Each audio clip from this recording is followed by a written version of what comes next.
இந்த நாளிலே நாம் இயேசு கிறிஸ்துவை கைது செய்தல் என்ற தலைப்பிலே தியானிக்க போகின்றோம். Today we are going to meditating the arrestment of Jesus Christ. வேத பகுதி மத்தேயு 26 அதிகாரம் 47 முதல் 56 வரையிலான வசனங்கள். Matthew chapter 26 from verses 47 to 56. Mark 14 43 முதல் 52. Mark chapter 14 verses 53 to 40 through 52. லூக்கா 22 அதிகாரம் 47 முதல் 53. And Luke chapter 22 47 to 53. Luke chapter 22 verses 47 to 53.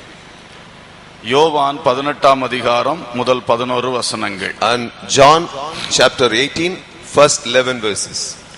இந்த 4 சுவிசேஷ புத்தகங்களில் இயேசு கிறிஸ்துவை கெத்செமனே தோட்டத்தில் வைத்து கைது செய்த நிகழ்ச்சி எழுதப்பட்டிருக்கிறது. In all these 4 gospels, the arresting of Jesus Christ in the garden of Gethsemane is written. இங்கே சரித்திர சுருக்கத்தை நாம் பார்க்கலாம். We are going to see the historical synopsis. ஆண்டவர் இயேசு கிறிஸ்து சீடர்களோடு கூட பஸ்கா விருந்தை அருந்தினார். Jesus Christ, he had the Passover along with his disciples. அது முடிந்தவுடனே அவர் கெத்செமனே தோட்டத்திற்கு போக ஆயத்தமானார். As soon as it was over, he went to Gethsemane, garden of Gethsemane along with his disciples. அப்பொழுது தன்னுடைய சீடர்களிடத்திலே அவர் கேட்டார், நான் உங்களை ஊழியத்திற்காக அனுப்பின பொழுது கையில் ஒன்றுமில்லாமல் புறப்பட்டீர்களே, அப்பொழுது ஏதாயிலும் குறைவு உங்களுக்கு வந்ததா என்று கேட்டார். And he asked his disciples, when I sent out for a ministry and I sent you empty handed, in that circumstances did you lack anything? ஆனால் இப்பொழுதோ நீங்கள் பணப்பையை எடுத்துக்கொள்ளுங்கள், பட்டயம் இருக்கிறவன் பட்டயத்தை எடுத்துக்கொள்ளுங்கள் என்று பேசினார். But now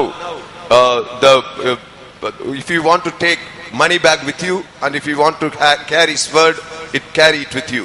ஒரு போராட்ட காலத்துக்குள் நாம் நுழைகிறோம் என்று பொருள்பட அதை பேசினார். And his words were indicative that they were entering into a time of battle. அப்பொழுது சொன்னார்கள், 2 பட்டயங்கள் இருக்கின்றன என்று சொன்னார்கள். And they said we had 2 swords with us. இயேசு போதும் என்று பேச்சை நிறுத்தினார். Jesus said enough and he finished the talk. அப்படியே அவர்கள் புறப்பட்டு சென்றார்கள். Likewise they have started off. அவிதமாய் கெத்செமனேயில் கடந்து சென்று அங்கே கெத்செமனேக்குள் நுழையும் பொழுது, when they went to Gethsemane and as they were entering into the garden of Gethsemane, இயேசு கிறிஸ்து பேதுரு யோவான் யாக்கோபு 3 பேரையும் உள்ளே அழைத்து சென்றார். Jesus took Peter, John and James. அவர்கள் 3 பேரையும் உள்ளே அழைத்து சென்று அவரோடு ஜெபிக்கும்படியாக அவர் கேட்டுக்கொண்டார். And he took the 3 along with him and he asked them to pray along with him. ஆனால் அவர்களோ ஒவ்வொரு முறை ஜெபிக்க முடியாதவர்களாக தூக்க மயக்கத்தினால் நிறைந்திருந்தார்கள். So they were not able to sleep, able to pray because they were affected by the sleepiness. ஆண்டவர் இயேசு சொன்னார், 1 மணி நேரமாயிலும் விழித்திருங்கள் என்று கேட்டார். And Jesus asked them, can't you stay awake for 1 hour?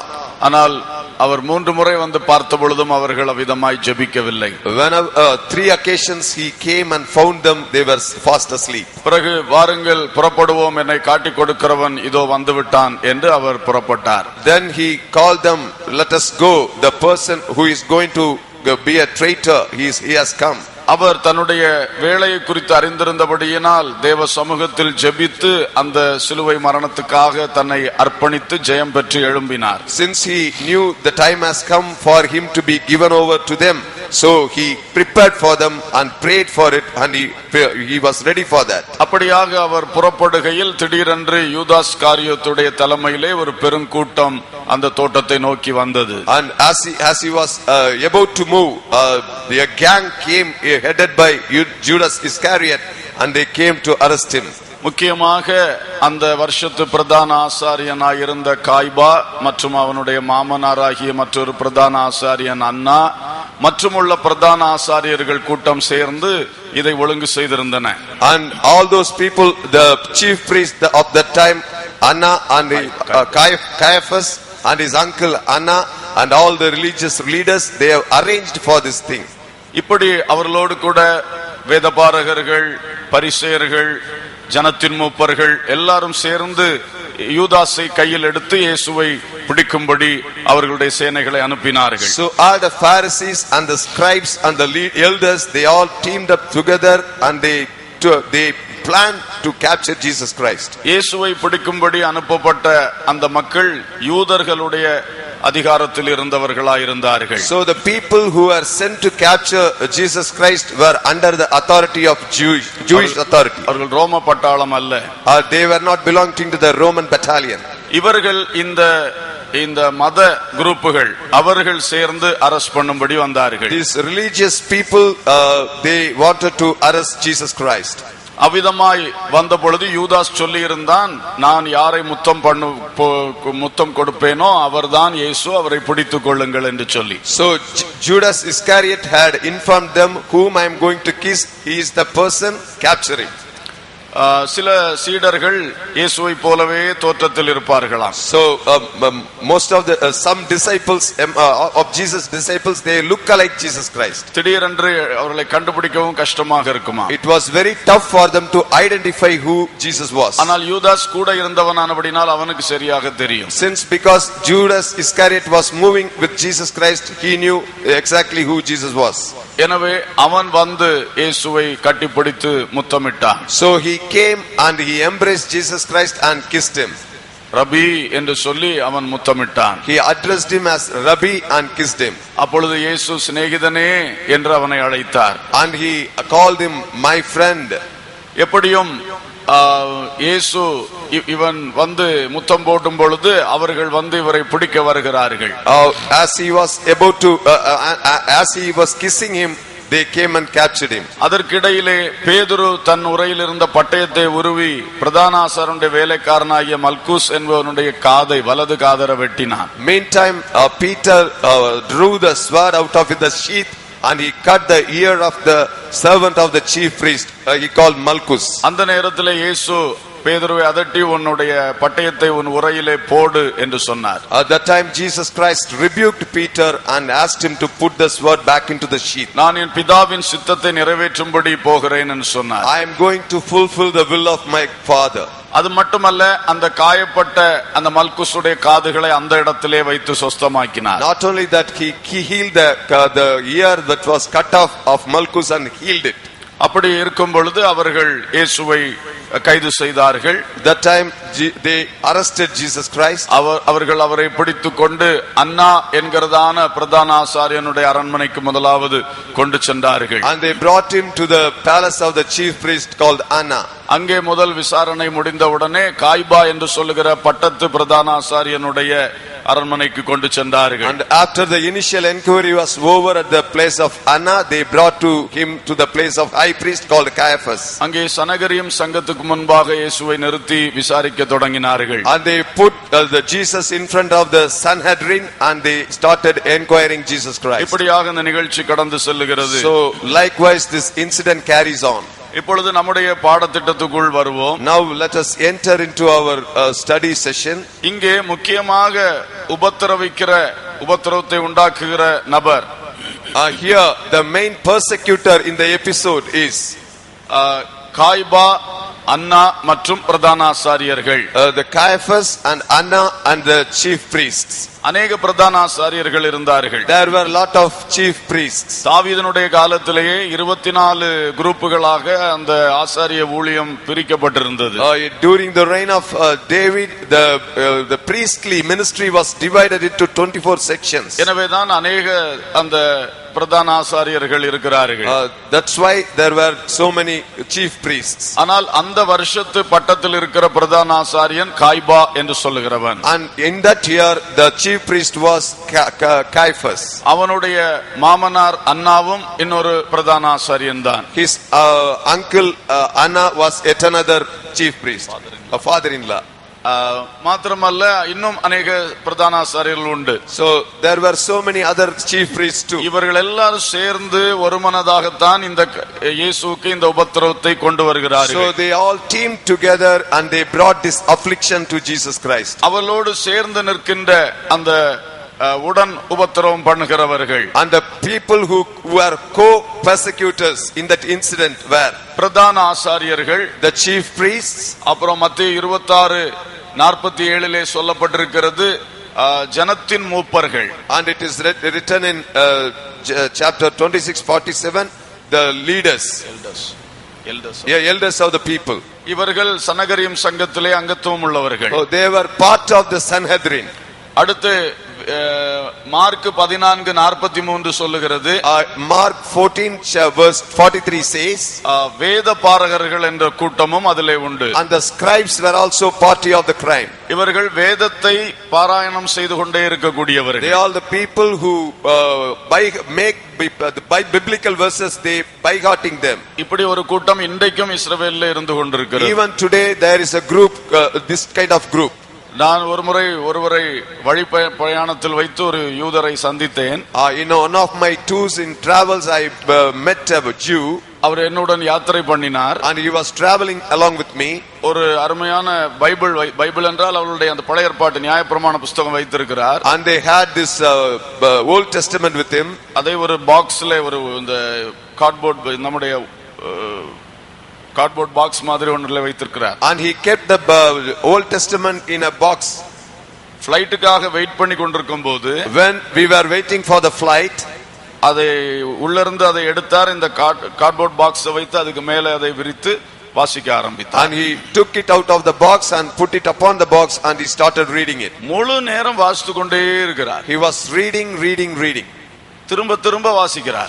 He was reading again and again. அப்பொழுதுதான் நான் அதை கண்கூடாய் பார்க்க முடிந்தது. And I was able to see it up front. இவர்கள் தான் வேத பாரகர்கள். They were the scribes. இவர்களுக்கு கவர்மெண்ட் சம்பளம் கொடுக்கிறது. The government gave salary for them. அவருடைய வேலை என்ன என்று கேட்டால் அந்த நியாயப்பிரமாண புத்தகத்தை வாசித்து கொண்டே இருக்க வேண்டும். And what was their major work was they have to read it again and again, the laws of the Moses. அப்படி அநேகர் வாசித்து கொண்டே இருக்கிறார்கள். So they were all of them are reading. இப்படி வாசித்து கொண்டிருந்த கூட்டத்தை கூப்பிட்டு தான் ஏரோது ராஜா இயேசுவானவர் எங்கே பிறப்பார் என்று விசாரித்தார். King Herod called such kind of scribes and asked them where Jesus Christ will born. அவர்கள் உடனே கரெக்டாக எடுத்து காட்டினார்கள், பெத்லகேமிலே பிறப்பார் என்று. So they clearly indicated them he will born in Bethlehem. அவர்கள் வாசித்தும் மேசியாவாகிய இயேசுவை காணாமல் போகிறார்கள். But they read again and again, but they could not find who Messiah is. ஆனால் நாமோ முழு வேதாகமத்தை நம்முடைய கைகளில் அழகாய் பெற்றிருக்கிறோம். But we have got the whole full Bible in our hands. நாம் எவ்வளவு அதிகமாக வாசிக்க வேண்டும். How many times we have to, how eagerly we have to read it. Hallelujah. எனவே வேதத்தை எப்பொழுதும் வாசிக்கிற ஒரு பழக்கம் நமக்கு தேவை. So we have to have the habit of reading the Bible every time. எங்கேயாவது ஒரு டைம் கிடைத்தால் அதிலே வேதத்தை வாசிப்பது மிகவும் சிறந்தது. Whenever we find time, it is better to read Bible. அது மட்டுமல்ல, ரெகுலராக வாசிக்கிற பழக்கத்திலே வாசிக்கவும் வேண்டும். Not only that, we have to have the habit of reading it regularly.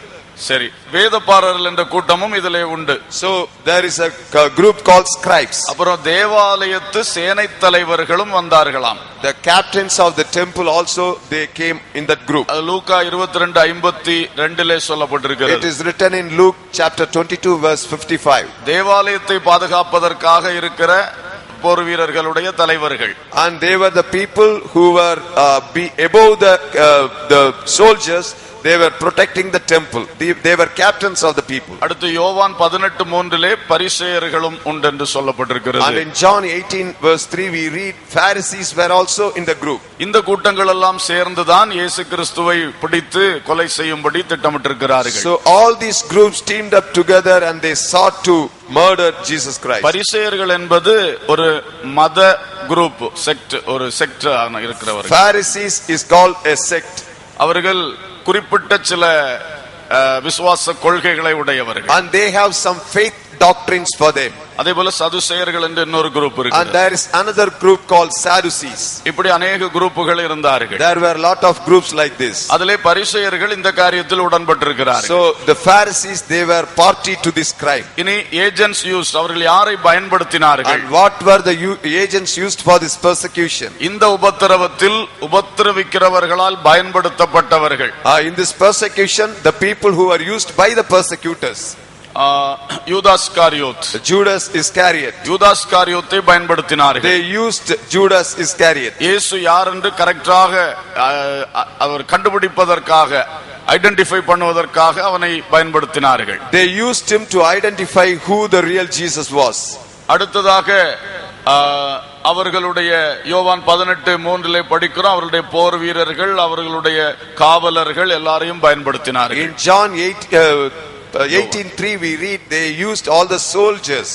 அப்புறம் மத்தேயு 26:47 சொல்லுது திரளான மக்கள் வந்தார்கள் என்று சொல்லி இருக்கிறது. And Matthew 26:47 says lot of great multitude came there. இப்படி ஒரு பெரும் கூட்டமாக அன்றைக்கு வந்தார்கள். So there was a large crowd, they came to arrest Jesus. யூதாஸ் காரியோத்து அவர்களை லீட் பண்ணி கொண்டு வந்தார். And the gang was led by Judas Iscariot. பாருங்கள், யூதாஸ் காரியோத்து தெரிந்து கொள்ளப்பட்ட 12 அப்போஸ்தலர்களில் ஒருவன். See, this Judas Iscariot was a chosen one among the 12 disciples. அவன் எதிராளி கூட்டத்தின் தலைவனாக வந்து கொண்டிருக்கிறான். Now he has become a leader of the enemy camp.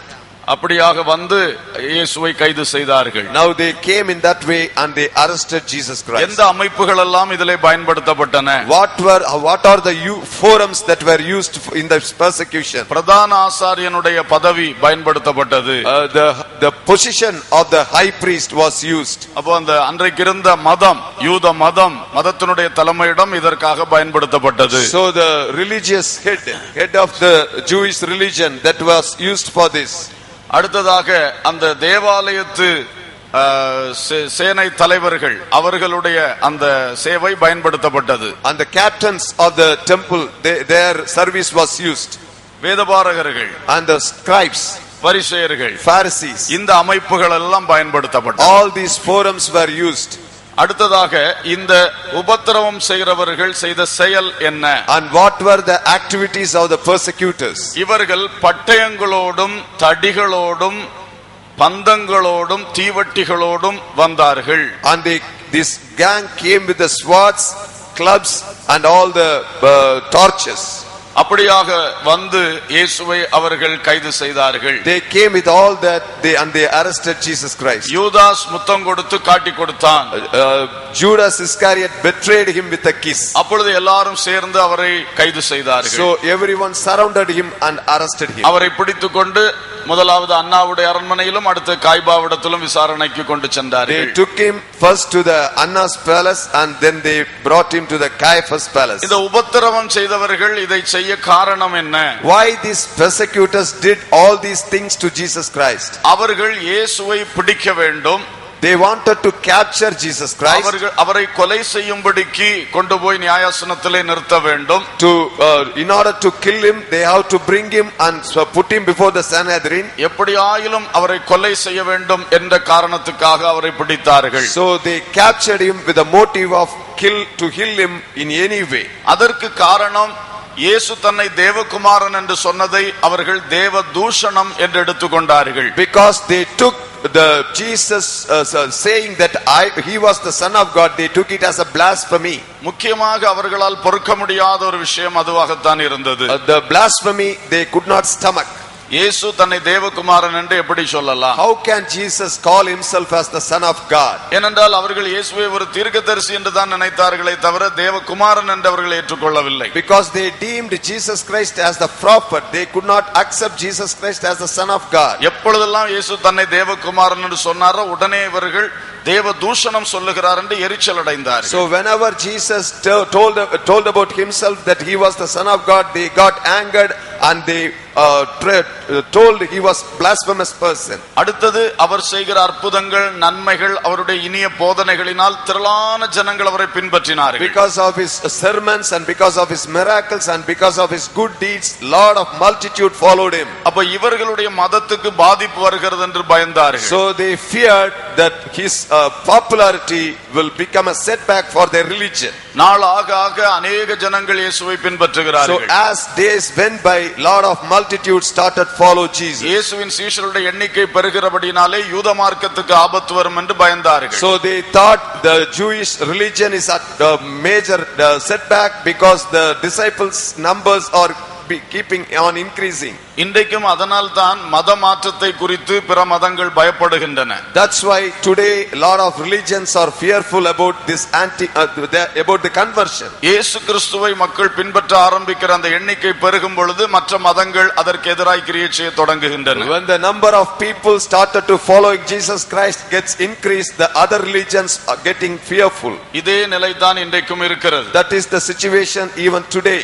இன்னும் ஒன்று, இயேசு கிறிஸ்து அந்த யூத மதத்தில் இருந்த அர்த்தமில்லாத பாரம்பரியங்களை உடைத்தார், எதிர்த்து பேசினார். Jesus spoke against the unwanted customs that were permitted in the religion, Jewish religion. எனவே அவர்கள் உண்டாக்கி வைத்திருந்த சட்டதிட்டங்களுக்கு விரோதமாக இயேசு பேசினதை அவர்களால் சகித்துக் கொள்ள முடியவில்லை. So they cannot tolerate what Jesus spoke against their tradition and customs and their rules and regulations. இவைகள்தான் இந்த மனிதர்களை இயேசுவை உபத்திரவ பண்ணுவதற்கு தூண்டினர். So all these things goaded these people to persecute Jesus Christ. இனி முக்கியமாய் பாதிக்கப்பட்டவர் யார்? So what was the most suffered person in this persecution? இயேசு கிறிஸ்து, Jesus Christ. அவர்தான் அந்த மெயின் விக்டிமாக இருக்கிறார். He was the main victim in this persecution. கோ-விக்டிம் என்று சொல்வதற்கு யாரும் இல்லை. There were none to be termed as co-victims in this persecution. இயேசு ஒருவராய் இந்த உபத்திரவத்தை அனுபவித்தார். Jesus himself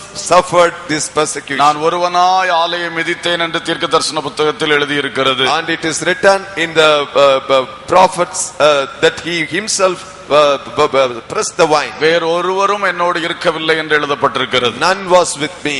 எனவே இயேசு ஒருவரே இதிலே பாதிக்கப்பட்ட நபராக இருக்கிறார். So only Jesus was the sole sufferer in this persecution. ஆனால் கூட பாதிக்கப்பட்ட நபர்கள், affected persons, But there were so many affected persons were. முக்கியமாக அவருடைய சீடர்கள் தங்களுடைய குருவை இழந்து நிற்கிறார்கள். Especially his disciples, they lost their leader. அவருடைய தாயாருக்கு ஏற்கனவே சொல்லப்பட்டிருந்த இருதயத்தை ஒரு பட்டயம் உருவி போகும் என்று. And earlier it was told to his mother that your sword will pierce your rib. அந்த நிலையில் அந்த இயேசுவின் தாயாகிய மரியாள் ஆக்கப்பட்டார்கள். So Jesus mother Mary was put into that condition. மற்றும் அவரோடு ஊழியம் செய்த சகோதரிகள் And the sisters who were ministering with him.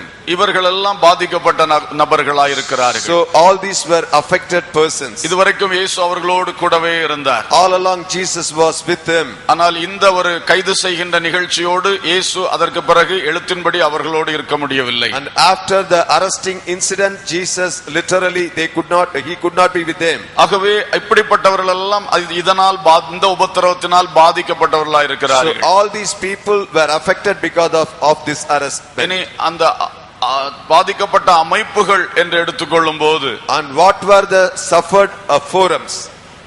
அங்க இஸ்ரவேல் உள்ள அனைத்து மக்களும் என்று சொல்லலாம். And all the people of Israel. அவர்கள் இனி இயேசுவின் போதனையை கேட்க முடியாது. And they cannot hear Jesus sermons any longer. ஒரு வியாதி, ஒரு பிசாசு போராட்டம் என்றால் ஓடி வந்து இயேசுவிடத்தில் இனி நன்மை பெற முடியாது. And in case of any disease or evil possession, they can't rush to the feet of Jesus and seek deliverance. இயேசுவை கைது செய்து விட்டார்கள். They have arrested Jesus Christ. இயேசு விடுதலையாய் செயல்பட முடியவில்லை. Now it was unable for Jesus to move freely. அந்த தேசத்து ஜனங்கள் முழுவதுக்குமே இது ஒரு பாதிப்பாக மாறிவிட்டது. So it became a setback for the whole nation. இனி பாதிக்கப்பட்டவருடைய தரப்பிலே உள்ள செயல்பாடுகள். And what were the activities of the sufferers? இவர்கள் இவருடைய காரியத்தை பார்க்கும் பொழுது முதலாவது இயேசு, first thing Jesus Christ, அவர் எந்த எதிர்க்கிரியை செய்யவில்லை. he didn't retaliate in any way.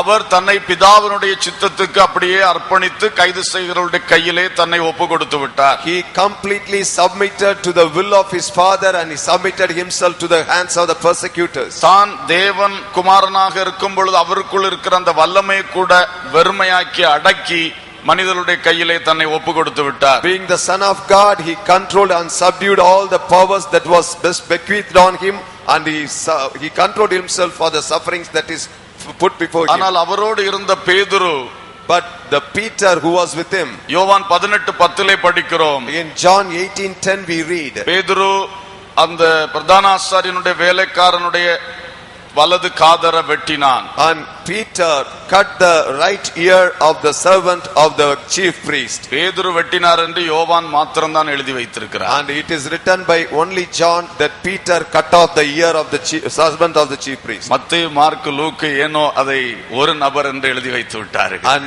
Matthew, Mark and Luke, they together they avoided that and they mentioned it as one person. யோவான் பேதுருடைய நண்பரானபடியால் தைரியமாய் எழுதி இருக்கிறார். Since John was a friend of Peter with courage, he has written this. அந்த வேலைக்காரனுடைய பெயர் மல்குஸ் என்று எழுதப்பட்டிருக்கிறது. And the name of the servant was Malchus. அவன் பிரதான ஆசாரியனுடைய பாடிகார்டு என்று ஒரு இடத்திலே மெய்க்காவலன் என்று எழுதப்பட்டிருக்கிறது. And it is written that he was the bodyguard of the chief priest. இன்னொரு இடத்திலே அவன் ஒரு அடிமை பாண்ட் சர்வன்ட் என்று எழுதப்பட்டிருக்கிறது. And in another place it is written as he was the bond servant of the chief priest. எனவே ஒரு அடிமையாக அவன் விலைக்கு வாங்கப்பட்டு பிரதான ஆசாரியனுக்கு மெய்க்காவலனாக இருக்கக்கூடியவன். So he was bought as a bond servant and became a bodyguard of the chief priest. இப்படி பேதுரு காதலை வெட்டின பொழுது as Peter cut off the ear, 11ஆம் வசனத்திலே படிக்கிறோம், இயேசு சொன்னார், உன் பட்டயத்தை உரையிலே போடு. and Jesus told him, you put back the sword in the sheath. நான் பிதா கொடுத்த பாத்திரத்தில் பானம் பண்ணாமல் இருப்பேனோ? Shall I not drink the cup which my father has given me?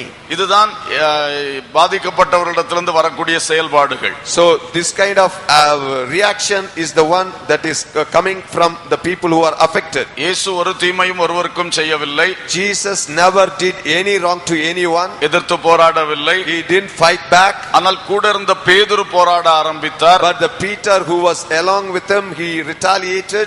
இயேசு அதை தடுத்தார். Jesus blocked him. அது மட்டுமல்ல, அவன் செய்த அந்த பாதிப்பை, அந்த வேலைக்காரனுடைய காதிலே உண்டான பாதிப்பையும் இயேசு சுகமாக்கினார். Not only that, he set back the wrongdoing and he healed.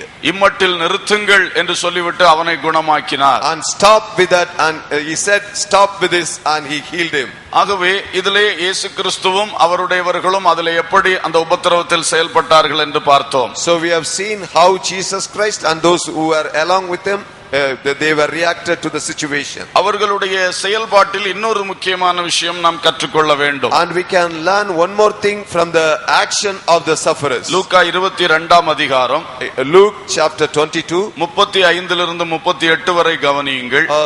See from 35 to 38. கெத்சமனேக்கு போகும் முன்னமே, before they went to Gethsemane, இயேசு அவர்களோடு பேசுகிறார். Jesus was talking to them. பின்னும் அவர் அவர்களை நோக்கி, நான் உங்களை பணப்பையும் சாமான் பையும் பாதரட்சைகளும் இல்லாமல் அனுப்பின போது ஏதாகிலும் உங்களுக்கு குறைவாய் இருந்ததா என்றார். அவர்கள் ஒன்றும் குறைவாய் இருந்ததில்லை என்றார்கள். அதற்கு அவர், இப்பொழுதோ பணப்பையும் சாமான் பையும் உடையவன் அவைகளை எடுத்துக்கொள்ள கடவன், பட்டயம் இல்லாதவன் தன் வஸ்திரத்தை விற்று ஒன்றை கொள்ள கடவன். அக்கிரமக்காரரில் ஒருவனாக எண்ணப்பட்டார் என்று எழுதியிருக்கிற வாக்கியம் என்னிடத்தில் நிறைவேற வேண்டியதென்று உங்களுக்கு சொல்லுகிறேன். என்னை பற்றிய காரியங்கள் முடிவு வரும் காலம் வந்திருக்கிறது என்றார். அதற்கு அவர்கள், ஆண்டவரே, இதோ இங்கே 2 பட்டயம் இருக்கிறது என்றார்கள். அவர் போதும் என்றார். இப்படி ஒரு சம்பாஷணை அங்கே நடந்திருக்கிறது. So there a long conversation that was there between him and the disciples. இது லூக்கா சுவிசேஷத்தில் மட்டும் பதிவு செய்யப்பட்டிருக்கிறது. It is only recorded in Luke. இதை வைத்துக்கொண்டு ரெண்டு விதமாக இன்றைக்கு பேசுகிறவர்கள் உண்டு. There are people using this passage, they talk in two different tones. இயேசு பட்டயத்தை எடுக்கும்படி சொன்னார். Jesus asked the disciples to take sword with them. அவர்கள் பட்டயத்தை எடுத்து சென்றார்கள், அது உண்மை. And they took swords with them, it is true. அதனால் தான் பேதுரு அங்கே அதை பயன்படுத்தவும் ஆரம்பித்தார். That is why Peter started using that. அப்ப இதை வைத்து பட்டயத்தை எடுத்து போராடலாம் என்று சிலர் பேசுகிறார்கள். So using this passage, some people argue that you can use weapon. இதிலே நாம் ஒன்றை கவனிக்க வேண்டும். We have to see one thing here. இது போராட்ட காலம் என்பதை வெளிப்படுத்தும்படி இயேசு கிறிஸ்து இந்த வார்த்தைகளை பேசினார். To indicate them they are about to enter into a battle era, he was telling that. ஆயுதத்தை எடுத்து போராடுவதற்குள்ள அனுமதி என்று நாம் எடுத்துக்கொள்ள முடியாது. We should not take it as a license to carry the sword. அதற்கு எடுத்து போராடுவதற்கு to fight with the sword. அப்போ இதிலே முதல்ல சொல்லும் பொழுது இதுவரைக்கும் நீங்கள் ஒன்றுமில்லாமல் ஒரு ஆயத்தமும் இல்லாமல் சென்றீர்கள், குறைவுபடவில்லை. He said beforehand you went without anything in hand, but you lacked nothing. அது அப்படிப்பட்ட காலமாக இருந்தது. So it was such a situation. இதுவரைக்கும் நீங்கள் அப்படியே தான் வாழ்ந்து கொண்டிருக்கிறீர்கள். And so far you have been living that way. உங்களுக்கு எதை பற்றியும் கவலை இல்லை. You have no worry about anything. நான் உங்களோடு கூடவே இருக்கிறேன். Since because I am with you. ஆனால் இப்பொழுது காலம் மாறுகிறது. Now the times are changing. இன்னும் சிறிது நிமிடங்களில் நான் உங்களை விட்டு பிரிக்கப்படுவேன். From a few moments now on I am going to be separated from you. நீங்கள் ஒரு யுத்த காலத்துக்குள் கடந்து செல்லுகிறீர்கள். You are entering into a period of warfare. தொடர்ந்து உங்களுக்கு உபத்திரவங்கள் வைக்கப்பட்டிருக்கின்றன. So a lot of persecutions are kept in store for you. அதை சொல்லும்படி இயேசு சொன்னார். To indicate that Jesus used this word. இது ஆயுதம் எடுத்து போராடுவதற்கு அனுமதி கொடுக்கின்ற வார்த்தை அல்ல என்று நான் எப்படி சொல்லுகிறேன்? So I am telling this way because it was not a license to use and fight with weapons. ஏன் அப்படி சொல்லுகிறேன்? Why I say so? இது உண்மையிலே இயேசு கிறிஸ்து ஆயுதம் எடுத்து போராட அனுமதி கொடுத்த விஷயமா இருக்கும், அனுமதி கொடுத்த வார்த்தையாக இருக்கும் என்றால், if it was a statement by Jesus that he was giving license to use arm and use it and fight it, அப்போஸ்தலர்கள் தங்கள் ஊழிய பாதையிலே ஆயுதங்கள் எடுத்து பயன்படுத்தி இருப்பார்கள். If it was so, the apostles they would have used the weapons. என்றால் இயேசுவே அவர்களுக்கு நேரடியாக சொன்னது தானே. Because Jesus himself spoke to them that way. அப்ப கண்டிப்பாக ஏதாயிலும் இடங்களிலே அவர்கள் அதை பயன்படுத்தி இருக்க வேண்டும், அது வேதத்திலே எழுதப்பட்டிருக்க வேண்டும். Definitely if that was the case, the apostles would have used the weapons and it would have been written in the Bible. ஆனால் ஒரு இடத்திலும் அவர்கள் ஆயுதத்தை எடுத்து பயன்படுத்தினதாக எழுதப்படவே இல்லை. But nowhere it is mentioned that they have used weapons. எனவே இது தெளிவாகிறது. So here it become clear. இது ஒரே லூக்கா சுவிசேஷத்தில் மட்டும் எழுதப்பட்ட விஷயம். It is the incident is written only in Luke. அது சொல்லப்பட்ட நோக்கம் தெளிவாய் அப்போஸ்தலர்களுக்கு புரிந்தது. So the purpose of the passage was understood by the apostles. அன்றைக்கு பேதுருவுக்கு புரியாமல் அவர் பட்டயத்தை எடுத்து பயன்படுத்த போனார்.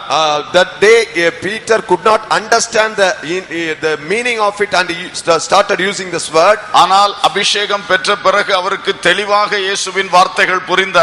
But when he was got the anointed with the Spirit, he became clearly understood the thing. அவர் தேவனுடைய வல்லமையையே தன்னுடைய ஆயுதமாக கொண்டு வாழ்ந்தார். And after that he was using the power of the Holy Spirit as his weapon. Hallelujah. Hallelujah. தேவனுடைய வார்த்தை ஒரு இருபுறமும் கற்குள்ள பட்டயம் என்று வேதம் சொல்லுகிறது. Bible says the word of God is the two-edged sword. தேவனுடைய அபிஷேகம் ஒரு வல்லமையான பட்டயம். The anointing of the God is another weapon. இந்த ரெண்டு பட்டயங்களை தான் அவர்கள் பயன்படுத்தினார்கள். And they were using only these two weapons. வேறு ஆயுதங்களை எடுத்து போராடவில்லை. They didn't take any other arm and fight. இன்னொரு விஷயம், another thing, ரெண்டு பட்டயங்கள் இருக்கிறது என்று சொன்னார்கள். They said they had two swords. உடனே இயேசு போதும் என்று சொல்லி அந்த பேச்சை முடித்தார். And Jesus said enough and he put a full stop to the conversation. ஆங்கில வேதாகமத்தில் அதை படிக்கும் பொழுது, when we read in English Bible, it is enough என்று சொல்லப்பட்டிருக்கிறது. it is written as it is enough. கவனியுங்கள், look இரண்டு attentively. பட்டயங்கள் இருக்கின்றன. Two swords were with them. அப்ப என்ன சொல்லணும்? they are enough என்று சொல்ல வேண்டும். And he should have spoken, they are enough. ஆனால் it is enough என்று சொல்லுகிறார். Now Jesus spoke as it is enough. எனவே அவர் பட்டயங்களை குறித்து பேசவில்லை. Because he was not talking about swords. அந்த சம்பாஷணை இதோடு நிறுத்துங்கள் என்று சொன்னார் என்று எடுத்துக்கொள்ளலாம். And we can take it, he wanted to put a full stop to the conversation. ஏனென்றால் அவர் சொன்ன விஷயம் சமாதான காலத்துக்குள்ளிருந்து யுத்த காலத்துக்கு புறப்படுகிறீர்கள் என்பதைத்தான் சொன்னார். He was indicating from the era of peacefulness you are entering in an era of warfare. ஒரு உவமை வடிவில் வழக்கமாய் அவர் பேசுகிற உவமை வடிவில் பேசினார். And he spoke in a manner of using parable, that was his custom. ஆனால் இவர்கள் அது எழுத்தின்படி என்று நினைத்து ரெண்டு பட்டயங்கள் இருக்கிறது என்று சொன்னார்கள். So but they took it as literally, they took it and they meant that he talks about two swords. உடனே சொன்னார் போதும் என்று சொன்னார். Jesus said it is enough. அந்த பேச்சு போதும் என்று நிறுத்தினார். And the conversation is enough. எனவே இப்படிப்பட்ட விளக்கங்கள் தான் அதற்கு மெய்யானதாக இருக்க இயலும். So this kind of explanation can be truthful to this passage. இன்னொரு விஷயம் இதிலே இருக்கிறது. Another thing is hidden here. இந்த பட்டயங்கள் என்று சொல்வது ரெண்டு விதமான பட்டயங்கள். The sword means two kind of weapons. ஒன்று எதிர்த்து தாக்குகிற பட்டயங்கள். One is offensive weapon. இன்னொன்று தற்காக்கிற பட்டயங்கள். Another one is defensive weapon. ஒரு காட்டு வழியாக போகிறோம், துஷ்ட மிருகங்கள் இருக்கின்றன என்று சொன்னால் அதற்குரிய ஆயத்தங்களை மக்கள் செய்து கொள்வார்கள். When we walk through the woods and there will be wild animals, people will be forearm themselves with weapons. இரவு நேரம் ஒரு இடத்திலே போண்டி இருக்க அங்க எப்பொழுதும் நாய் தொல்லை இருக்கிறது என்றால் அதற்குரிய ஏதோ ஒரு ஆயுதத்தை கையில் வைத்துக் கொள்வார்கள். We have to walk by a dark thoroughfare and there will be a menace of dogs and we have to forearm ourselves with இவைகள் தற்காப்புக்காக வைத்துக் கொள்ளுகிறார். So these weapons are meant for offense. இப்பொழுது பெண்களுக்கு எதிரான பிரச்சனைகள் अनेகம் இருக்கிறது. And there are a lot of problems happening against the women. அப்ப தனிமையாய் சில ஆபத்தான இடங்களில் போகிற பெண்களுக்கு ஆலோசனை கொடுக்கிறார்கள். And the women who are about to go lonely to certain places, கொஞ்சம் மிளகாய் பொடி கையில் வைத்துக் கொள்ளுங்கள். and counsel is given to them, keep some chili powder with you. அதுக்கு ஸ்ப்ரே வரைக்கும் இருக்கிறது போல. And now the invention is such that there is chili spray. எவனா தீமை செய்ய வந்தால் ஸ்ப்ரே அடி அவன் கண்ணில் அடித்து விட்டா அவன் எப்படி இருக்கும்போது நம்ம தப்பித்து ஓடி விடலாம். And if somebody approaches you with a different intent, if you put on the spray and he will flee away. இது போல சில தற்காப்பு ஆயுதங்கள் இருக்கின்றன. So there are some defensive weapons. இதையெல்லாம் தப்பிதம் என்று சொல்லிவிட முடியாது. We can't call them if they are wrong. ஆகவே இது ஒருபொழுதும் அஃபென்சிவ் அல்லது எதிர்த்து தாக்குறதுக்காக இயேசு சொல்லவே இல்லை என்பது 100% உண்மை. It is 100% sure that Jesus never spoke for offensive weapons.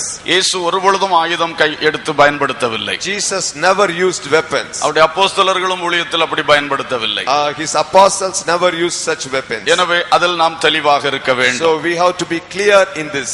உபத்திரவ காலம் வந்தவுடனே பல பிரசங்கிமார் பல விளக்கங்கள் கொடுக்கிறார்கள். So when the time of persecution comes, the servants of God, they give many definitions. ஆனால் நாம் இதில் தெளிவுடையவர்களாக இருக்க வேண்டும். So we have to be very clear in that. நம்முடைய கர்த்தர் நமக்கு முன்னணியில் நின்று யுத்தம் பண்ணுகிறவர். Our Lord, he stands in the forefront and he fights our battle. Hallelujah. Hallelujah. அவர் अनेक ஆயுதங்களை வைத்திருக்கிறார். He has got so many weapons in his armory. இந்த உலகத்தில் உள்ள பெரிய பெரிய ஆயுதங்கள் எல்லாம் அதற்கு பக்கத்தில் நிற்க முடியாது. And all the big armors that are invented in this world cannot stand before his armory. இடி மின்னல் போன்றவைகள் அவருடைய ஆயுதங்கள். And he has got thunder and lightning as his weapons. மழை என்பதெல்லாம் அவருடைய ஆயுதம். And rain is his weapon.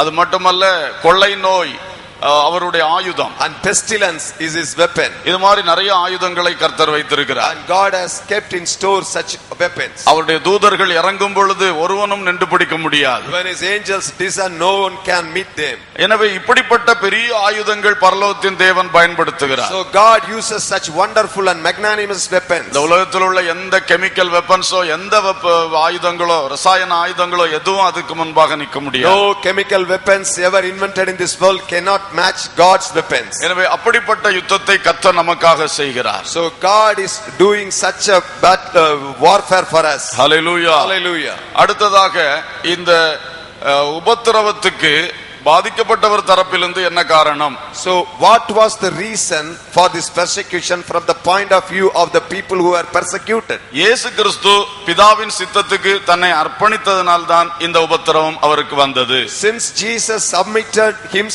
himself to the will of the Lord, his kind of persecution happened to him. பிதாவானவர் இயேசு இந்த வழியாய் கடந்து போக வேண்டும் என்று தீர்மானித்திருந்ததனால்தான் இந்த உபத்திரவம் இயேசுவுக்கு வந்தது. Since because the Lord decided that Jesus Christ have to go through this kind of persecution, that kind of persecution happened to Jesus. மற்றபடி யாரும் இயேசுவை தொற்றிருக்கவே முடியாது. Otherwise none of the people would have touched Jesus Christ. பிலிப்பியர் 2:5 வசனத்திலிருந்து கீழே வாசிக்கும் பொழுது, when we read Philippians chapter 2 and 5 from verse 5 downwards, ஆண்டவர் இயேசு கிறிஸ்து தேவனுக்கு சமமாய் இருப்பதை கொள்ளையாடின பொருளாய் எண்ணாமல் தம்மை தாமே வெறுமையாக்கி மனுஷ சாயலாகி அடிமையின் ரூபம் எடுத்து அவர் மரணபரியந்தம் தம்மை தாழ்த்தினார், சிலுவையின் மரணபரியந்தம் தம்மை தாழ்த்தினார். and he was not counting it as a treasury thing to be with the Lord, but he submitted himself and he lowered himself and he came and he assumed the role of a son, a man, and he, for the sake of the perishing humankind, he assumed the role. ஆகவே இப்படிப்பட்ட ஒரு இயேசு கிறிஸ்துவின் ஒரு அர்ப்பணிப்பினால் தான் இந்த உபத்திரவம் அவருக்கு வந்தது. So since because of his commitment he had to undergo this persecution. அடுத்தது மற்றவர்களுடைய பாகத்திலிருந்து இந்த உபத்திரவத்துக்கு காரணம் என்ன? So what was the reason from the point of view of others about this persecution? யூதாஸ் காரியோத்து முத்தத்தினால் காட்டி கொடுத்ததனால் தான் இயேசுவை பிடித்தார்கள்.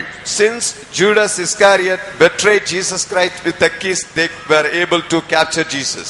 அவர்கள் இயேசு தினமும் தேவாலயத்திலே பல இடங்களில் உட்கார்ந்து போதனை செய்த பொழுது அவரை பிடிக்க பயந்தார்கள். When Jesus Christ was sitting in the temple and preaching them, they were fearful to put a hand on him. அப்படி அங்கே பப்ளிக்ல வைத்து அரெஸ்ட் பண்ணினால் மக்கள் எல்லாம் கூடிக்கொள்வார்கள் என்று பயந்தார்கள். They were fearful that if we touch Jesus in the temple, people will catch hold of the captors. ஆகவே எங்கேயாவது ஒளிப்படத்தில் வைத்து அவரை கைது செய்ய நினைத்தார்கள். So they wanted to arrest him in a secluded place. அதிலே போகும் பொழுது அவரை சரியாய் கண்டு கொள்ள வேண்டுமே. So when they go there, they wanted to identify Jesus correctly. அதற்கு யூதாஸ் அவர்களுக்கு உதவியாய் மாறிவிட்டார். So Judas Iscariot became a supportive role for them.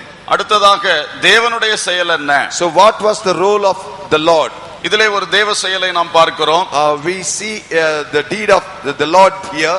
பேதுரு அவனுடைய காதை வெட்டின பொழுது, when Peter cut off the ear of Malchus, இயேசு கிறிஸ்து அந்த மல்குஸை உடனே குணமாக்கினார். Jesus healed the ear immediately. குணமாக்காவிட்டால் அங்கே ஒரு கலவரம் வந்திருக்கும். If he had not healed the ear of Malchus, there would have erupted an arson. சீஷர்கள் பாதிக்கப்படுகிற சூழ்நிலை வந்திருக்கும். And there a situation would have come that the disciples would have been affected. உடனே பக்கத்துல இருக்க ரெண்டு பேர் பேதுருவை பிடிப்பார்கள். And immediately the nearby people will catch hold of the Peter. மாறி மாறி அடிதடி சண்டை ஆரம்பிக்கும். And there will be a commotion and fight. அப்ப இயேசு கிறிஸ்து உடனே அங்கே குணமாக்கின ஒரு தேவ செயல் அங்கே நடைபெற்றது. And it was a miraculous deed of the Lord, whereby Jesus healed the ear. அதனால் தன்னுடைய சீடர்கள் மேல் ஒருவனும் கை போடாதபடி அவர்களை பாதுகாத்துக் கொண்டார். By that deed Jesus protected his disciples from the assault of others.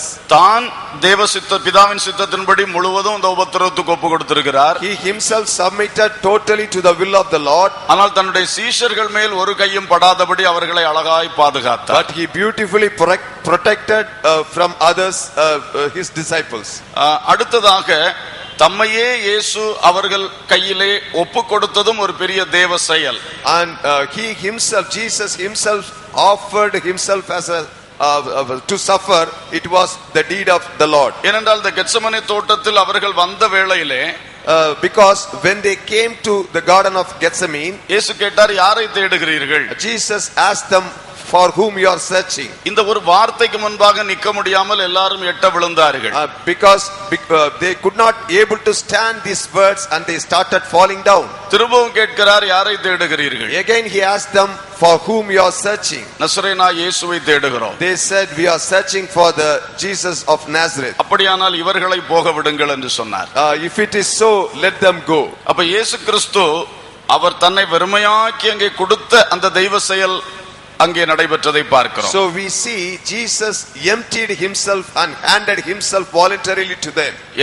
எனக்கு நீர் தந்தவர்களில் ஒருவனையும் நான் இழந்து போகவில்லை என்ற வார்த்தையின்படி தன்னுடைய சீடர்களை அப்படியே காப்பாற்றினதையும் பார்க்கிறோம். And according to the word in which it was stated, I haven't lost anyone whom you have given, and to fulfill that word it has happened. இயேசு கிறிஸ்து உயிரோடு காக்கப்பட வேண்டுமென்றால் காக்கப்பட்டிருக்க முடியும். If Jesus was saved, had to be saved, he would have been saved. அவரே சொன்னார், நான் இப்பொழுது வேண்டிக் கொண்டால் 12 லெகியோனுக்கு அதிகமான தூதர்கள் இங்கே இறங்குவார்கள். And Jesus himself told, if I ask the Father, more than 12 legions of angels would have come down. ஒரு லெஜியன் என்றால் 6000 ரோம வீரர்கள். If one legion means 6000 Roman battalion. அப்போ ஒரு நிமிஷம் நான் பிதாவே என்று கூப்பிட்டு என்னுடைய அர்ப்பணத்தை நான் மாற்றிக்கொண்டால் உடனே 72000 தேவதூதர்கள் இங்கே இறங்குவார்கள். If I change my heart, I change my commitment, if I call my father Abba, and immediately one legion will come down. ஒருவனும் பிடிக்க முடியாது. None of you can catch hold of me. ஆனால் அது தேவ செயல் அல்ல, தேவ திட்டம் அல்ல. But it was not the plan of the Lord. ஆகவே இயேசு கிறிஸ்து இந்த விதமாய் செயல்பட்டார். So that's why Jesus behaved in that way. இதோட ரிசல்ட் என்ன? முடிவு.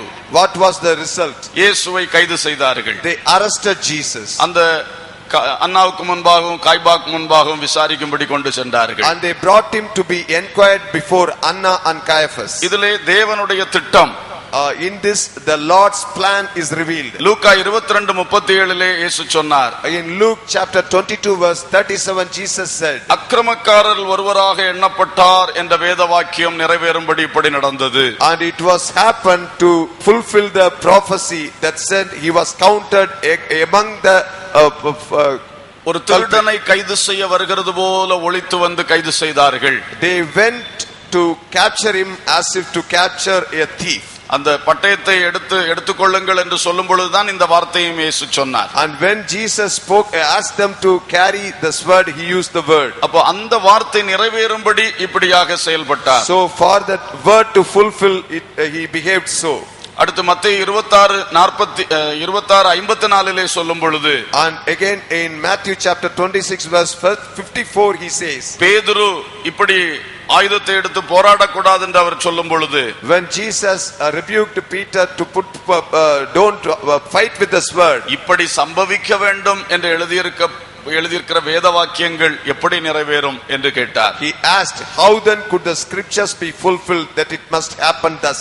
ஆகவே இதெல்லாம் தேவனுடைய திட்டங்கள் என்பதை இயேசு வெளிப்படுத்திக் கொண்டிருக்கிறார். Because Jesus, this way Jesus was revealing, these are all the plans of the Lord. அதுபோல யோவான் 18:8-9 வசனங்களிலே, likewise in John 18 verses 8 and 9, நீர் எனக்கு தந்தவர்களில் ஒருவனையும் நான் இழந்து போகவில்லை என்கிற வார்த்தையும் இயேசு சீஷர்களை மற்றவருடைய கையிலிருந்து காப்பாற்றின வேளையில் நிறைவேறினது. And the word that whom you have given to me, none of them I have lost, to fulfill that word Jesus safeguarded all the disciples from the hands of the people. எல்லாவற்றுக்கும் மேலாக இயேசு உலக தோற்றத்துக்கு முன்பே நம்ம எல்லாருக்காக சிலுவையில் அடிக்கப்பட வேண்டிய தேவாட்டுக்குட்டியாய் நிர்ணயிக்கப்பட்டிருந்தார். அது நிறைவேறும்படி இப்படி நடந்தது. Above everything else, before the creation of the world, Jesus was preordained to be dead for our sake as the Lamb of the Lord. Hallelujah. Hallelujah. இப்பொழுது நாம் இதில் கற்றுக்கொள்ளுகிற பாடங்கள் என்ன? Now what are the lessons we learn out of this persecution? முதலாவதாக, firstly, தன்னுடன் இருந்தவர்களை போராட்ட களத்திற்கு கொண்டு செல்லும் முன்னதாக கெத்செமனேயில் வைத்து ஜெபத்தினாலும் மற்றும் தமது வார்த்தைகளினாலும் அவர் தயார்படுத்திக் கொண்டிருந்தார்.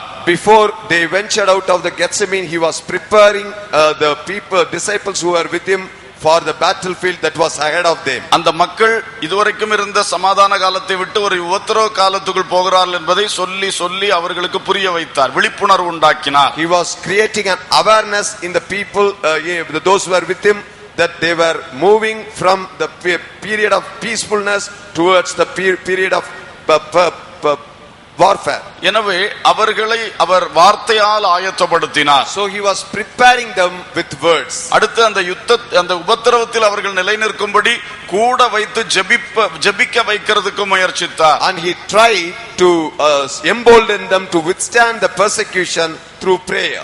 ஆகவே ஒரு ஒரு உபத்திரவங்கள் வித்தியாசமான காலகட்டம் வரும் பொழுது நாம் நம்மோடு இருக்கிறவர்களை உபதேசங்களினாலும் ஜெபங்களினாலும் ஆயத்தப்படுத்த வேண்டியவர்களாக இருக்கிறோம்.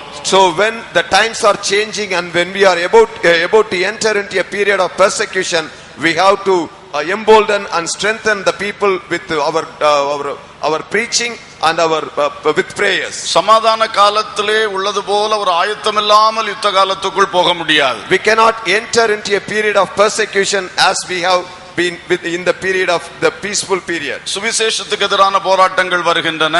There are persecution come against the proclaiming the word of God. இது அல்லாமல் தேசத்தில் பலவித யுத்தங்கள் சூழுகின்றன.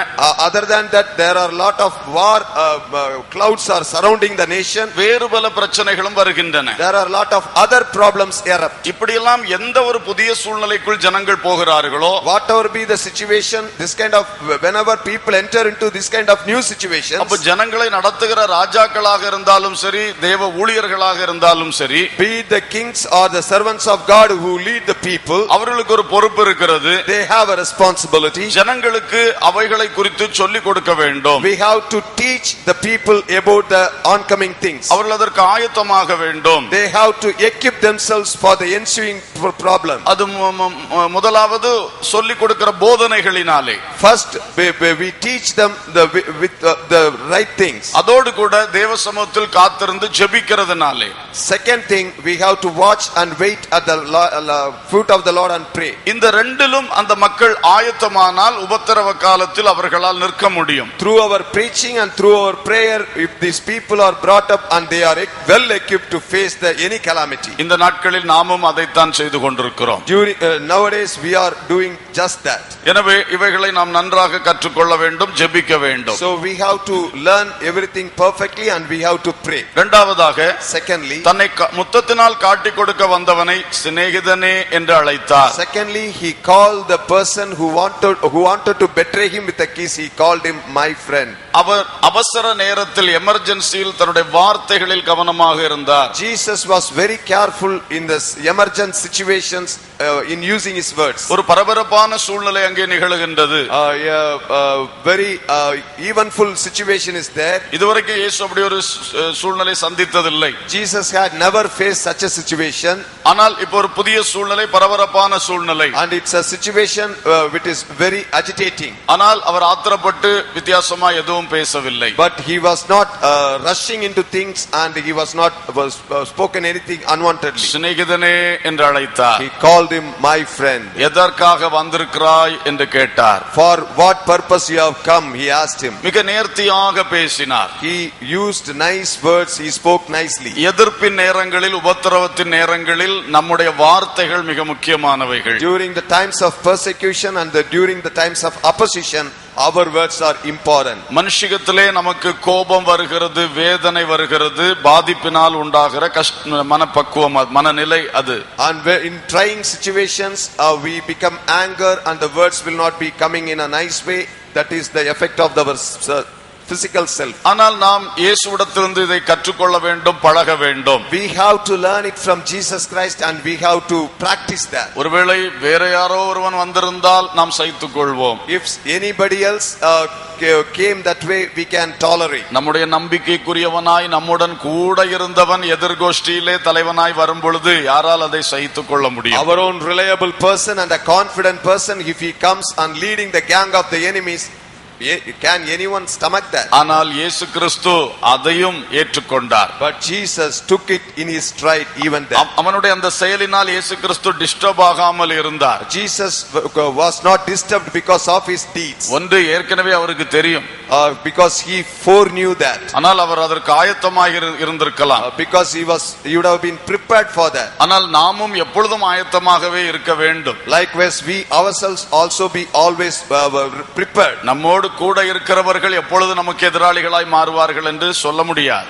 We can't say when the people who are with us turn our foes. அதெல்லாம் உலகத்தில் நிறைய நடந்து கொண்டுதான் இருக்கிறது. Lot of such things happening in this world. தொழில்ல நடக்கிறது, ஊழிய பாதையில் நடக்கிறது, எல்லாவற்றிலும் நடக்கிறது. It is happening in the business, it is happening in the ministry, it is happening everywhere. எனவே இப்படிப்பட்ட சம்பவங்கள் உண்டு என்பதை நாம் அறிந்திருக்கும் பொழுது திடீரென்று ஒன்று வந்தால் நாம் ஆடி போய் விட மாட்டோம். So since we know that this kind of these things are there. So when such things happen to us, we will not be perturbed. அப்பொழுதும் நிதானமாய் பேச வேண்டும். And even then we have to talk very politely, very நம்முடைய nicely. வார்த்தைகளில் அர்த்தம் இருக்க வேண்டும். Our words should carry meaning. நீ என்னத்திற்காக வந்திருக்கிறாய்? For what purpose you have come? அந்த வார்த்தையை மட்டும் உள்ளத்துல எடுத்திருந்தான்னா அவன் அந்த இடத்திலே அழுதிருப்பான் பேதுருவை போல. Had he taken that single word into his mind, he would have cried like Peter did. அப்படி ஒரு உணர்த்துகிற அருமையான வார்த்தையை தான் அவனுக்கு பேசினார். So Lord spoke to him such a indicative and pricking word. ஒரு நல்ல சிநேகிதனே என்ற ஒரு நல்ல ஒரு வார்த்தை, கடினமான எந்த வார்த்தையும் பயன்படுத்தாமல் நல்ல வார்த்தை பயன்படுத்தினார். He didn't use any harsh words, but he used a nice word, my friend. இப்படி யாரும் பேசிக்கொள்ள மாட்டார்கள். None of anybody wouldn't have spoken like that. எனவே நாம் இயேசுவின் சீடர்களாய் இருக்கின்றபடினாலே, Since we are the disciples of Jesus சில Christ, வேளை எதிர்த்தரப்பிலே வந்து வாயில் வந்தபடி பேசும் பொழுதும் sometimes our opponents talk in unwanted things to us. அவன் பேசுகிறது போல அவனுக்கு பேச வேண்டும் என்று நினைக்க கூடாது. We should not try to give retort in his manner. நீங்கள் உங்கள் வார்த்தையில் எப்பொழுதும் ஞானத்துடனே இருக்க வேண்டும். So our words should have always the wisdom. தெருவிலே சண்டை வரலாம், எங்கேயும் சண்டைக்கு இழுப்பார்கள் சில வேளை. People will drag us into a conflict everywhere. ஏதா தப்பா நினைச்சிட்டு பேச ஆரம்பித்து விடுவா, கத்த ஆரம்பித்து விடுவார்கள். They will misunderstood us and they will start shouting. உடனே அவர்களை போல பதிலுக்கு பதில் கொடுக்க கூடாது. And likewise, like them, we should not retort. நம்முடைய வார்த்தைகள் அமைதலும் அர்த்தமும் உள்ளதாகவே இருக்க வேண்டும். Our words always should be calm and meaningful. இன்னும் மூன்றாவது, இயேசு கிறிஸ்து அந்த பரபரப்பான சூழ்நிலையிலும் காயப்பட்டவனுக்கு சுகம் கொடுத்தார். Even in that situation, Jesus Christ healed the person who was wounded. அதன் மூலம் தன் சீஷர்களுக்கு பாதிப்பில்லாமல் பாதுகாத்தார். And because of that, he saved his disciples from any harm. இது ஒரு மாபெரும் தலைவனுடைய பண்பை வெளிப்படுத்துகிறது. It is revealing the great leadership quality.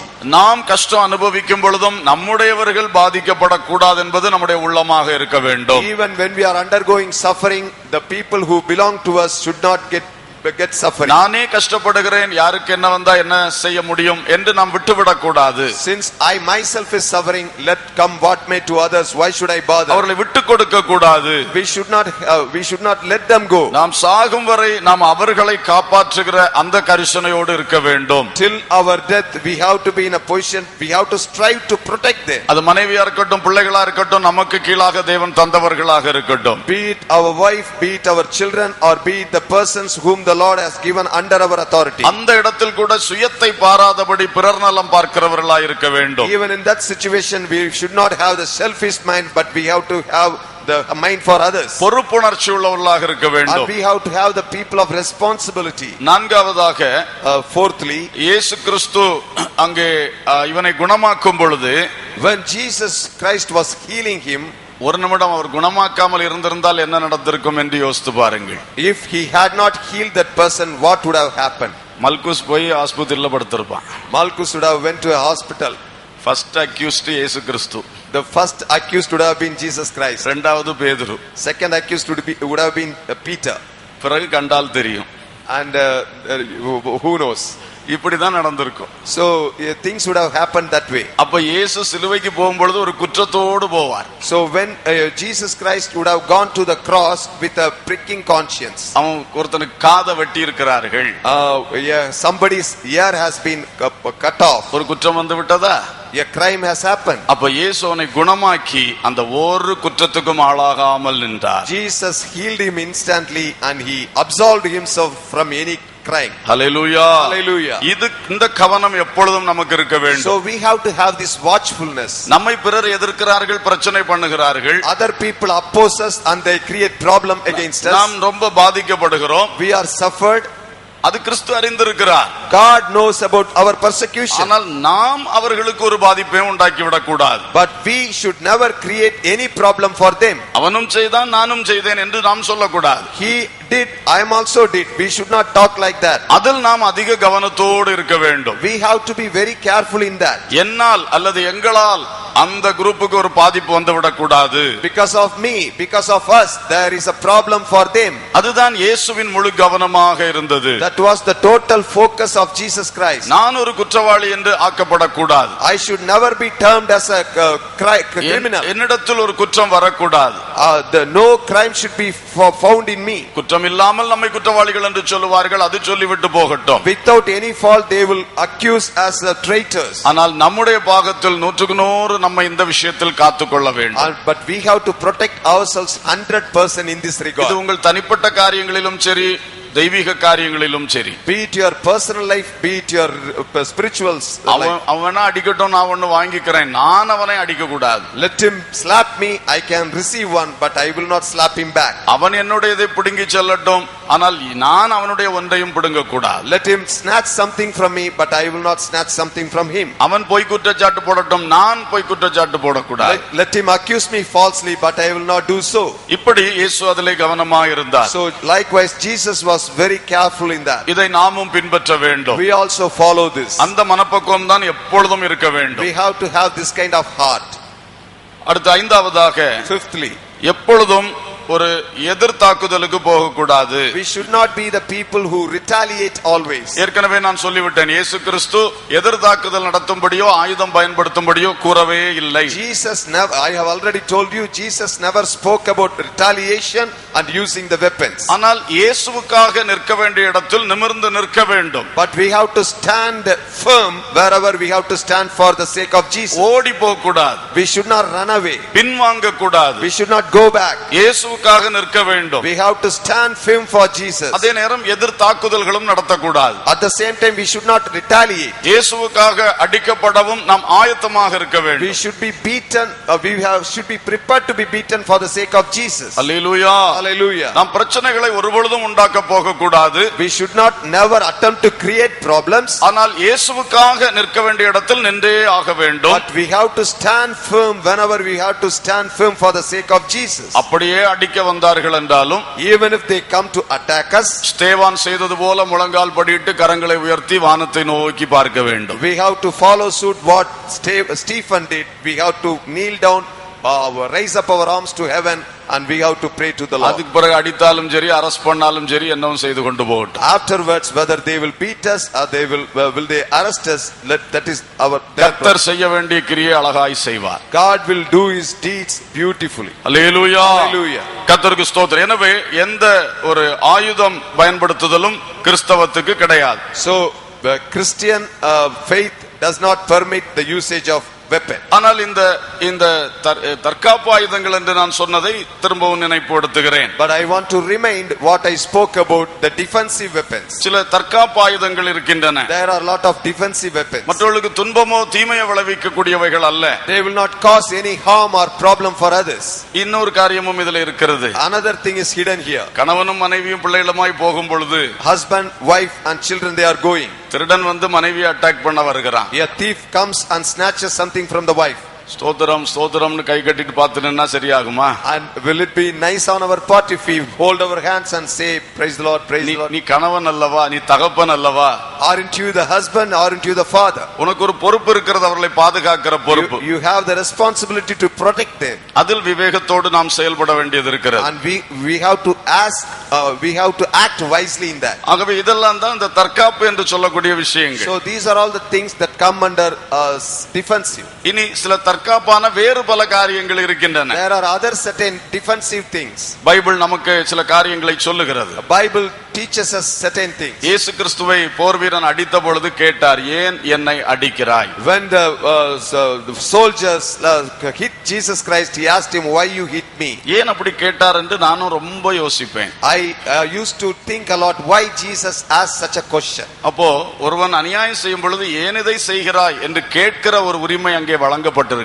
So the right is given here. When somebody is doing a wrong thing, we can ask him, why did you do the wrong thing? நீ இந்த தேசத்தில் உனக்கு கொடுக்கப்பட்ட சட்டதிட்ட ஒழுங்கின்படி நீ என் மேல் நடவடிக்கை எடு. You take action against me according to the law that is given to you. அதற்கு தவறாய் நீ செய்யும் பொழுது ஏன் என்னை அடிக்கிறாய்? If you go contrary to the law of the land, I can ask you why you did so. அவ்வளவுதான், அதுக்கு மேல போராட போகவில்லை. He did not go and fight against that. He just asked the question. பவுலை ஒரு முறை அடித்தார்கள். They beat Paul once. Pavul ஒரு கேள்வி கேட்டார். He asked one question. ரோமனும் நியாயம் விசாரிக்கப்படாதவனுமாய் இருக்கிறவனை நீ எப்படி அடிக்கலாம்? being a Roman and I am not above the questionable character, how can you hit me? உடனே நூற்றுக்கு அதிபதி போய் சேனை தலைவனிடத்துல சொன்னான். And the centurion went ahead and told to the leader of the battle, அவன் பயந்து விட்டான். and he was shaking. இவன் ரோமனா Is he a Roman?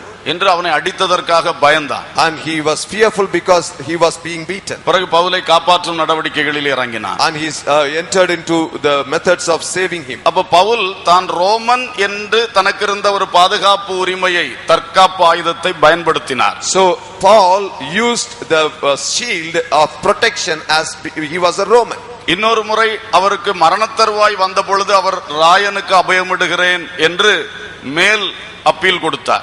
When he was his life was in danger, he cried, he put an appeal, I appeal to Caesar. அது அந்த தீமையான காரியத்தை அநியாயமாய் செய்ய வரும் பொழுது அதுக்கு மேலே இன்னும் சட்டத்தில் இடம் இருக்கிறது என்பதை அறிந்து அவர் அதற்கு தனக்கு அந்த வாய்ப்பை அளிக்கும்படி கேட்டார். When a wrongdoing came against him and he wanted to appeal to the higher authority using his position. Hallelujah. Hallelujah. பிலிப்பி சிறையிலே அடைக்கப்பட்டிருந்தார். He was imprisoned in Philippi.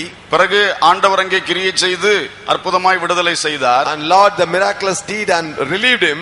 காலையிலே பவுல் போக மாட்டேன் என்று அங்கே உட்கார்ந்து கொண்டார். And in the morning Paul became adamant, he was not willing to go. அந்த அதிகாரிகளை இங்கே வர சொல் என்று சொன்னார். Call up the officers, he asked. எப்படி என்னை அரெஸ்ட் பண்ணி விட்டு சும்மா விடுவார்கள்? How come they can arrest me and let me go off like this? நான் ஒரு ரோமன்.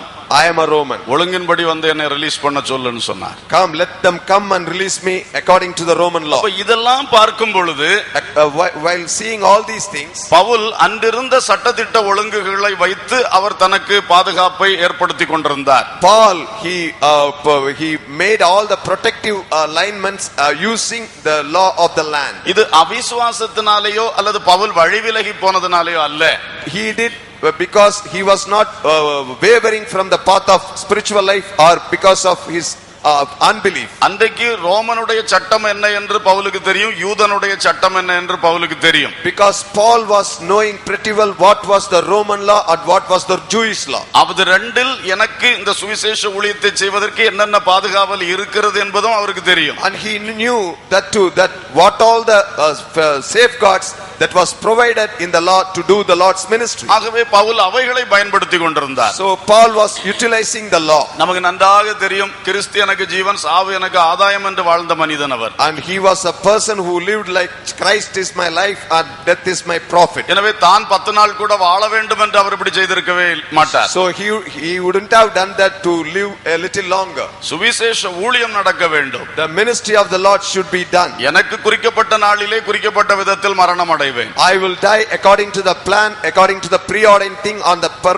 day. ஆனால் அந்த தேசத்தின் சட்டதிட்டங்களை அவர் பயன்படுத்தினார். And he used the law of the land. அதிலே அவருக்கு இருந்த உரிமைகளை கேட்டு வாங்கினார். And he asked and he got the right that was bequeathed for him in the law. ஆனால் எதிர்த்து போராடவோ அல்லது ஆயுதம் கொண்டு போராடவோ செய்யவே இல்லை. But he never resorted to or using arms or he never retaliated. இந்த வேத புத்தகம் சொல்லுகிற இந்த வழிகளை நம்முடைய இருதயங்களில் பதித்துக் கொள்வோம். So we have to imprint these things in our hearts what the Bible talks about. இப்படிப்பட்ட நெருக்கடி காலங்களில் விவேகத்தோடு செயல்படுவோம். So during the time of persecution we have to walk with wisdom. கர்த்தர் நமக்கு ஜெயம் தருவார். God will give us victory. உங்கள் தனி வாழ்க்கையிலும் கர்த்தர் ஜெயம் தருவார். God will give you victory in your personal life. நாம் முழங்கால் போட்டு தேவ சமூகத்தை நோக்கி பார்ப்போம். Now let us all kneel down and look up the presence of the Lord. எல்லாரும் ஒரு நிமிடம் தேவனை நோக்கி பாருங்கள். Everyone look up to the Lord. ஆண்டவர் இயேசு கிறிஸ்துவை கைது செய்த பொழுது அவர் எப்படி செயல்பட்டார்? How Jesus God reacted when he was arrested. அவரோடு இருந்தவர்கள் செயல்பட்டதை அவர் எப்படி கண்ட்ரோல் பண்ணி நடத்தினார்? How he controlled the others when their activities were. அவர் அதை குறித்து எப்படிப்பட்ட போதனைகளை கொடுத்திருக்கின்றார்? What kind of doctrines he gave to them to follow. இந்த தனிப்பட்ட பிரச்சனைகள் மற்றும் இப்பொழுது உள்ள சுவிசேஷத்துக்கு எதிரான பிரச்சனைகள் காரியங்களில் நாம் இதை கவனித்துக் கொள்ள வேண்டும். We have to take into consideration in our personal life and in the problem that comes when we go out to preach. நாம் இயேசுவையும் அப்போஸ்தலர்களையும் பின்பற்றுகிறவர்களாய் இருக்க வேண்டும். We have to be the people who follow Jesus and the apostles. தப்பான காரியங்களில் இறங்க கூடாது. We should never step into the wrongdoing. அதே வேளையில் அதிக பரிசுத்தவான்களாய் மாறவும் கூடாது. At the same time we should not become become super religious. ஆகவே நாம் இவைகளை கவனித்து இயேசுவும் அப்போஸ்தலர்களும் சென்ற பாதையில் செல்வோமாக. So let us go according to what Jesus, the way that Jesus went and the apostles went. ஆண்டவரிடத்திலே ஒரு சிறு ஜெபம் செய்வோம். Let us pray a little prayer. தேவனே, உபத்திரவங்களை எதிர்ப்புகளை நான் சந்திக்கிற வேளைகளிலே, Lord, whenever I meet the opposition and persecution, உம்மை போல அப்போஸ்தலர்களைப் போல செயல்பட எனக்கு கிருபை தாரும். give me the grace to behave like you and the apostles. நீர் விரும்புகிற வண்ணம் செயல்பட எனக்கு கிருபை தாரும். Give me grace to work according to your will. உம்முடைய சித்தப்படியாய் செயல்பட கிருபை தாரும். Help me, give me grace to walk according to your grace. என்னுடைய தனி பிரச்சனைகளிலும் அப்படியே செயல்பட உதவி செய்யும். Let me do according to your plan in my personal problems. என்னுடைய குடும்பம், என்னுடைய தொழில், வேலைகள் சந்திக்கிற பிரச்சனைகளிலும் அப்படியே செயல்பட கிருபை தாரும். In my work, in my profession, in my family life, let me do according to your will. எங்கள் ஊழிய காரியங்களிலும் அப்படியே செயல்பட கிருபை தாரும். Even in my ministerial duties, let me do according to your will. உமது போதனைகளை எங்களுக்கு தாரும் ஆண்டவரே. Lord, give me your counsel, O Lord. உமது பாதத்தில் காத்திருந்து ஜெபித்து பலனடைய உதவி செய்யும் ஆண்டவரே. Help us to wait at your feet and do things according to your will. நீர் விரும்புகிற வழியில் ஜெயத்தை பெற்றுக்கொள்ள எங்களை வழிநடத்தும். And lead us in your path and give us victory. Hallelujah. Hallelujah. Hallelujah. Hallelujah. அன்புள்ள பிதாவே, நல்ல தகப்பனே, நாங்கள் உம்மை துதிக்கிறோம். இந்த வேளையில் நாங்கள் கற்றுக்கொண்ட பாடங்களை எங்கள் தேவ சமூகத்திலே வைத்து ஜெபிக்கிறோம். இயேசு எவ்வளவு அருமையாக செயல்பட்டிருக்கிறீரப்பா. நெருக்கடி நேரத்தில் எதிர்பாராத அந்த எதிர்ப்பின் நடுவிலே எப்படி செயல்பட்டிருக்கிறீர். எங்களுக்கும் பல சூழ்நிலைகள் இப்படியெல்லாம் வாழ்க்கையிலே, வேலை ஸ்தலங்களிலே, ஊழிய பாதைகளிலே வருகிறது. இன்றைக்கு கிறிஸ்துவின் சுவிசேஷத்தை அறிவிப்பதிலும், ஆராதனைகளை நடத்துவதிலும், ஆலயங்கள் கட்டுவதிலும் இப்படிப்பட்ட பல எதிர்ப்புகளை சந்திக்கிறோம். இவைகள் எல்லாவற்றிலும் வேதம் சொல்லுகிற ஆலோசனையின்படி, வேதம் காட்டுகிற வழியின்படி நாங்கள் நடந்து வெற்றி சரக்கும்படி எங்களுக்கு நீர் கிருபை செய்ய வேண்டும் என்று ஜெபிக்கிறோம் கர்த்தாவே. ஒவ்வொரு தேவ பிள்ளைகளுக்கும் உமது போதனைகளை அவருடைய உள்ளங்களிலே தருவீராக ஆண்டவரே. ஜெபத்திலே அவர்கள் பலன் கொண்டு இயேசு கிறிஸ்துவின் பலத்தினாலும் ஞானத்தினாலும் வெற்றி பெற நீர் வழிநடத்தும்படியாய் ஜெபிக்கிறோம். அடியானை உம்முடைய கரத்திலே தாழ்த்தி ஒப்புக் கொடுக்கிறோம். இங்க வந்திருக்கிற எல்லாரையும் ஒப்புக் கொடுக்கிறோம். அந்த வார்த்தைகளை கேட்கிற ஒவ்வொருவரையும் உங்க கரத்திலே தருகிறோம் அப்பா. உபத்திரவத்தின் வேளையிலே தேவனுக்கு பிரியமில்லாத ஒன்றை நாங்கள் ஒருபொழுதும் செய்துவிடக் கூடாதப்பா. எங்கள் தேவனுடைய வழியிலே நாங்கள் மகத்துவமான ஜெயம் எடுக்கும்படி தேவன் எங்களை வழிநடத்த வேண்டும் என்று ஜெபிக்கிறோம் கர்த்தாவே. நாங்கள் ஜெயம் பெற வேண்டும் என்ற கரிசனையோடு கூட நாங்கள் கர்த்தருடைய வழியிலே ஜெயம் பெற வேண்டும் என்ற அந்த கரிசனையோடு நாங்கள் வாழ எங்களுக்கு கிருபை தாரும் ஆண்டவரே. உமது வல்லமை உள்ள நல்ல கரத்தில் ஒப்பு கொடுக்கின்றோம். இயேசுவின் நாமத்தில் கேட்கிறோம் ஜீவனுள்ள பிதாவே. ஆமென்.